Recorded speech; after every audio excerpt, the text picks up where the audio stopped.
One challenge of point-of-care ultrasound, especially when viewing intra-abdominal organs, is having that image obscured by bowel gas. I often say that the two enemies of ultrasound are bone and air, and I say that because when you're doing a fast exam or an aortic exam, shooting through the ribs will obscure your views of the right and left upper quadrants, and bowel gas will often obscure your views of the aorta. However, this is not completely accurate, of course, because we use air and bone in different types of scans. Air is 100% necessary when you're doing a pulmonary exam, for example, or if you're evaluating an abscess and you're concerned for necrotizing fasciitis. And we use bone in our MSK scans all the time, looking for fracture, joint effusions, and dislocations. However, when it is critical to get a good aorta scan of a patient, then bowel gas can be your enemy. So let's talk about what are some strategies to overcome that. First, take a look at this image. There's interluminal air within the bowel that totally obscures our ultrasound image.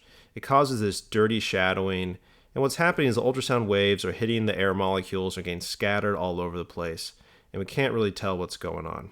The first strategy is to push harder. I often see trainees trying to use the minimum amount of pressure when examining patients, and I understand their concern if you're looking for a AAA. However, it's important for us to get this diagnostic test, so apply an adequate amount of pressure. Push that bowel gas away and limit the distance between the ultrasound probe and the thing you care about in the abdomen. Next, use your acoustic windows. What is an acoustic window? That is something that allows you to get a great ultrasound image. So if you're not getting the image that you want, change the position of your probe, try shooting through a good acoustic window such as one of the organs or the bladder, and you may get the image you want. A third strategy is to change the position of the patient. We've all been in the operating room and seen how the surgeons will use Trendelenburg and reverse Trendelenburg to change where the bowel is lying within the abdomen during surgery. Use this to your advantage. Be creative.